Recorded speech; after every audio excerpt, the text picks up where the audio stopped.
Ignite, sparked by BBB, where conversations are taking place to change the future. So what strategies can businesses implement to encourage continuous learning and skills development among employees? Less than 15 seconds. I got a loud voice. I'm torn between the fact that the people you're asking to solve this problem are the people that have the stigma about solving the problem. They criticize the people who have the need. So you got to get in and change their paradigm. You'll hear me use that phrase frequently, but I encourage you to Google it on YouTube and look at some of the videos, because everybody in here has them. When we see each other, our mind has just gone somewhere, and it's going to be difficult to change. So I do think that my dad's an immigrant, okay? So when you hear him talk, you can hear he has a very thick Greek accent, right? He learned how to read because he had to learn how to read because he's a business owner. And before he met my mom, he had to pay the bills. He had to make sure that he was reading everything properly and his licensing was correct for his businesses. And so then he had kids and he's like, well, now you're gonna read to me. And so I think that you're right. In some cases it is a stigma because I'm from Harrisonburg, Virginia, let's be honest. But then there's also the aspect of there are excuses that we make for ourselves all the time. And so we need to find the balance between the two. All right? Necessity is the mother of invention, your father, and generation, it passes down, generation. Those are paradigms. Can you repeat that question, the last question? Yes, the question was, what strategies can businesses implement to encourage continuous learning and skill development among employees? Yeah. I think when I interview people, I always ask them how working for us is connected to their long and short-term goals. And as I'm interviewing them, I'm asking them just about who they are, and then I mentor them. I always say I'm here as a mentor. Like, oh, if you're going to medical school, oh, I know this person, or I can connect you. So I'm always there, even if they don't come on board. I try to add that encouragement of networking them to somebody else, or kind of guiding them, and I can help you with this, but I know someone with that. So I think it's paying it forward is always a big part of looking at things as a village, as a community, is something that we always try to do.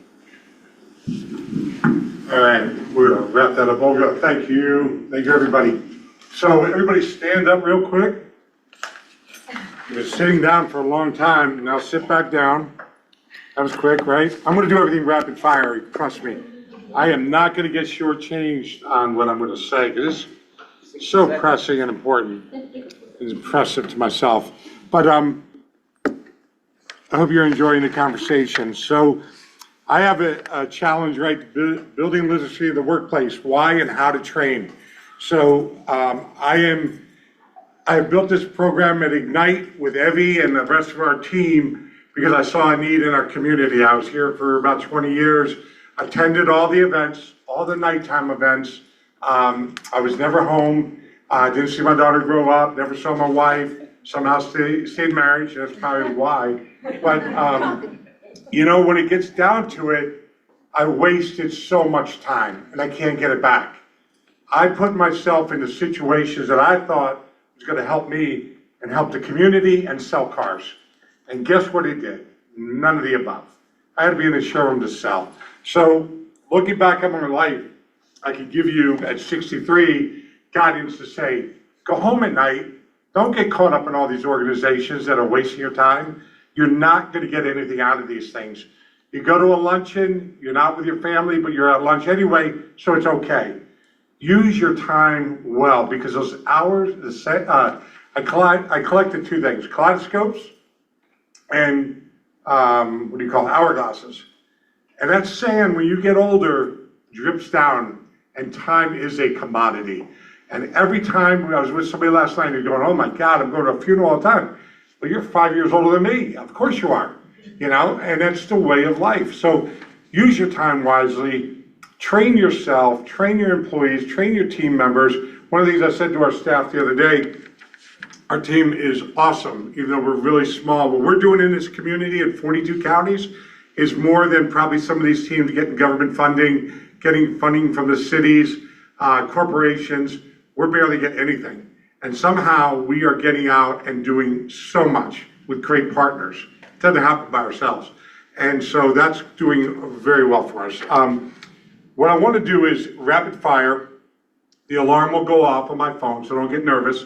It's not a phone call, it might be, but it's the alarm. Because at 11 o'clock sharp, we're gonna go, so raise your hand. Who likes ham, turkey, roast beef? So the first question is raise your hand. Who likes ham? Oh my God.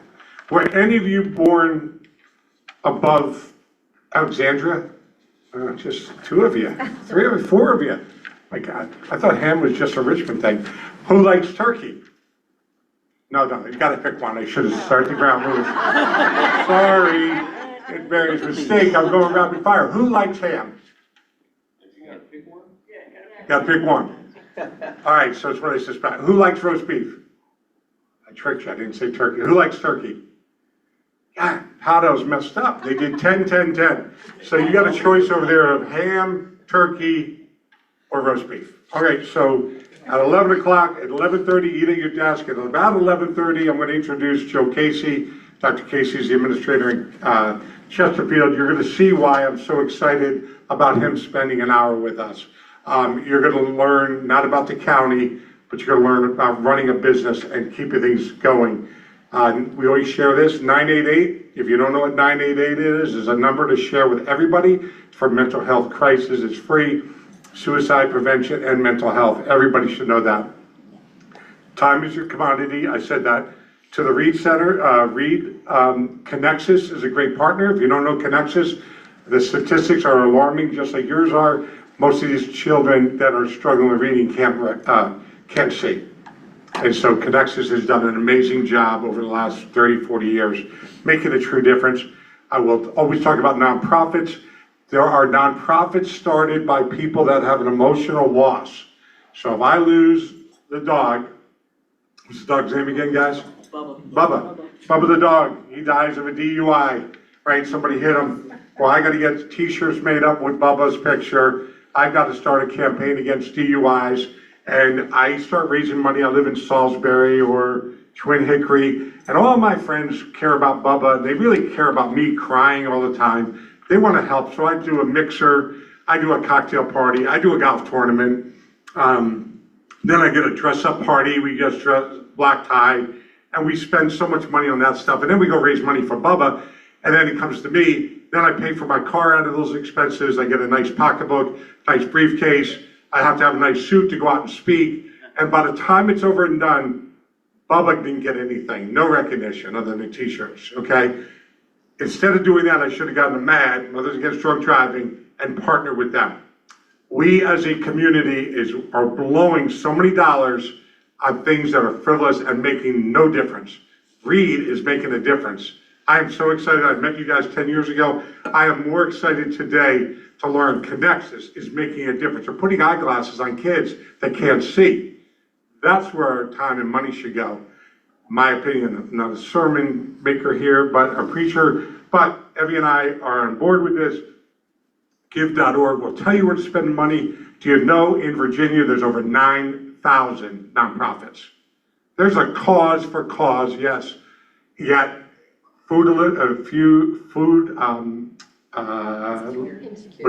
insecurity, thank you. Food insecurity is rising. Fentanyl deaths are going off the charts. Okay, we've got to get our heads, okay, that was the call, because that's, okay, so we're gonna hit that button. It's not the alarm. So, what is the time? I gotta go really quick, I got 10 minutes. So, the things we're doing in these nonprofit worlds, I am here to tell you, I am a missionary on this. I want to end the insanity, okay? It's stupid what we're doing. All the funding, and I don't know if Reed knows this, but all of the funding that used to come from corporation has gone down to almost zero. 88% is coming from this room, from individuals. Corporations have said, you know, enough's enough. And so, is that good or bad? Well, it's kind of bad, you know? And then The family, going back to the first conversation, budgeting, read, it all comes back down to family. C.T. Woody will tell you that. He used to tell the inmates that when I used to work at the Justice Center, part-time or volunteer, not part-time, volunteer. Every conversation he said to the inmates, male, female, go get your family together. It's about family. And that resonated with me, and I always say it because that takes care of a lot of these problems. Mom, dad, whatever that family meant, because it might not be a dad. You know, my grandfather left my mother at 9 years old. I never met my grandfather. So it doesn't matter color of your skin or who you are, it happens in life. But we were never a victim mentality. We figured it out. We were broke as broke got, but we figured it out. My mother and father used to help me read. So it was a pretty cool deal. And it's helped me. Although I can't spell, right, Evie? Without ChatGPT, I'm a genius now, right, Crystal? I think you got to get with the family. I think the best book to read, and don't get caught up in the political side of it. Ben Carson's book, I mean, is incredible the way he grew up and what he attained.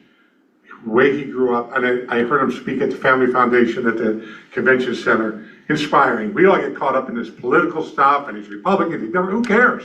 He's a human being, just like we are all human beings. We're not men, we're not women, we're not black, we're not white. Carl Leonard into jail over at the HARP program, and that would be great if you could start reading at the HARP program. Carl Leonard and I had a long conversation the other day. I go, let me ask you, do you give women's awards and black awards and all the, hell no. He goes, we address everybody as a human being. That's how we build the culture in our jail. That's how we keep the riots down and treat everybody the right way. So amazing. So use his words of wisdom. So now I got to talk about something important. Overall, why do companies not train? Because money, because they're afraid. When you train, you have to put accountability on people. You have to have KPIs. You have to measure things. And boy, people don't like that. They do not like to be held accountable. So the training is education, it's talking, it's conversation. This Ignite program someday will be looked back on and saying this was critical, and all the partners we bring in and all the folks that attend, we'll have 100 people in a conversation, and we're gonna make huge changes, not for me, not for the program. I'm not asking for money, but for all of us to survive and do well and thrive. And that's what my belief is, and I think that's where we're going. I think God's with me on this one. I think God carries me, whether you believe or not. I think that's a big part of the why, and the why with Evie and Crystal and Josh and Leslie and the whole room. You know, we got a great staff, and we're doing this for the community on top of running Better Business Bureau. And all the Better Business Bureau is, it's your brand. You got to put life into it. And the way you do that, you go to bbb.org for everything you buy. Every doctor you go to, every lawyer, we can stop the scams. I had a guy here the other day, education-wise. We try to educate the public and tell them. I had a man that's probably 70 years old with a woman, and Jen thinks it's his wife because the way they argued, and she's probably right. I didn't get a chance to note that. I thought it might be a sister. Bought Bitcoin and off of Facebook and got robbed big time. Can't get his money back. It's a grown man that at the end of the half-hour conversation, which we don't have, we tell you to go online. I felt so bad. I just had to keep talking. I'm usually pretty good at blowing people off. I could walk away, the best of them. And I stayed there and I talked to him because my heart went out to him, and I tried to not sell him anything, to educate him to make his own decision. At the end, the woman, again, was his wife. Jennifer was right. I told him, settle down. I said, sir, you got to listen to what I'm saying. You're getting robbed. It's a Ponzi scheme, whatever. At the end, he walked out and says, I still believe those people. So he's going to give him more money. He's not getting a dime back. And he's at about $35,000 to $45,000 to $50,000 that he probably doesn't have, but he believes the only way to get his money back is to give them more money. And that's the Ponzi scheme, right? So the education in the workplace, how do you share stories like this? You come here for 3.5 hours, you leave and you go back to your families or your workplace and your church and your organizations, the other nonprofits you're part of, you tell stories like this, right? You tell the story. And at bbb.org, that's where the information all is housed. We're the only nonprofit of our kind. We're a nonprofit, not a government organization, and we are here to educate, but you have to take that with you and you have to share it. So again, the workload concerns, training takes time. Does everybody believe that? It takes time, right? We don't have time, Barry. We got to sell. Well, unfortunately, I don't have time to share this book with you. I had a number of pages picked out, Sell to Survive. Grant Cardone, car salesman way back in the day. I've met him a number of times. Good advice. He's now a multi-billionaire and he's selling his real estate understandings. You know, in one of the chapters there, he had 2,500 apartment buildings. This is probably 1995. So I took that book to a car dealership. Anybody know a mechanic in a car dealership? They're different than the salespeople. They don't make eye contact. They do not want to talk to you. They just want to get paid for the work they might do right and might do wrong. It is what it is. So I had to change that culture, and it took a long time. But one of the things I did around 2004 or 5, whatever it was, got a couch. We sat down around a cozy couch, chairs like this, and I made everybody, I bought a book for everybody, and made them read this book and do book reports. And that was the most difficult thing to do with people that fix cars for a living. The salespeople thrived on it. Sell to Survive, they got it. But everybody's a salesperson. You got to give. It's one of his headlines. And that was the alarm for you to go get your lunch. This is pretty good. We're doing good on timing. Budget constraints, it doesn't cost anything to train. You do not need consultants to come in, tell you how to do something, and pull out and leave, and then your company collapses even more. You got to get resources, you got to read. You bring in people like this, hire the right consultants that have your interests at heart and learn what you do. Heather Williamson, does anybody know her? Mm-hmm. No, you do. Right, see. Heather Williamson came to me right after she left Philip Morris, probably around 2008, 2009. Came to me and said, I think actually you introduced me at EWI, and I met her and she wanted to be a consultant at Haley. I said, I'm not interested. I get paid to be a consultant. I get paid to do my job. And we all run away from that now. We're the leaders or we're the team members and we got to hire somebody else. Why? We know everything. We really do if we come together. These questions that we just went through shows the experts that you guys know what's going on. That's the purpose of this. So I hired Heather, and I'll never forget it. You want to work our technicians, you work on a car for 3 days. But don't wear nice clothes. You come in dressed like you're a mechanic, and you go get abused by these guys for 3 days. And if you weather the storm and still want to talk to me, we'll talk. She did that. She's the only one I've ever met that did what she said. She put jeans on, the old boots. She went in, she watched the cars. The respect she had at the end of the first day, let alone the third day, took her right to the top as a consultant. We hired her. She worked with all the managers. The managers are still there other than me. Everybody's still there. We've hired her here. She's worked with Crystal.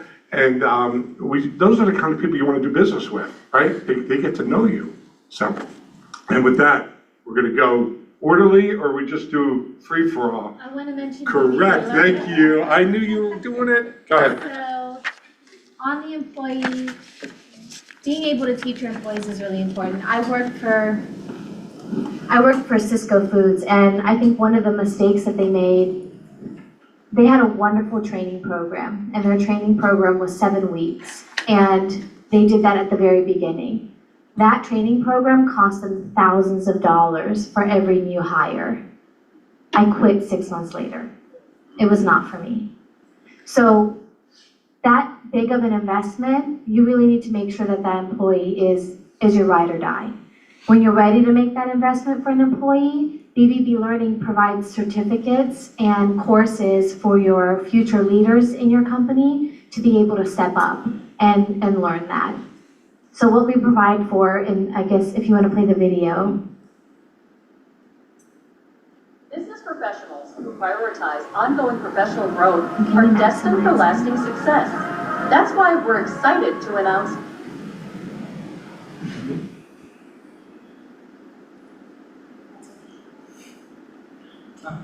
BBB Learning, our brand new education program powered by MindEdge. Whether you're a seasoned executive or an aspiring entrepreneur, BBB Learning gives you the tools you need to thrive in today's marketplace. BBB Learning offers hundreds of on-demand professional development courses and certificates. It's available to all businesses, but did we mention that BBB accredited businesses receive exclusive discounts? Get started today at bbb.org/learning. So this is for accredited and non-accredited businesses through the month of May, or is it April? April, through the month of April and May, you actually get to have a discount. So accredited businesses, can you pull up the PowerPoint for me, please? Is 40% off, and then non-accredited businesses get 25% off. And those are the promo codes if you guys do decide that you want to do that. If anything, just go to BBB Learning on our website, bbb.org, and you get to see all the different courses that we have. Right? And in that case, go eat. You'll get ham, turkey, roast beef, don't care what you voted on, sodas, water.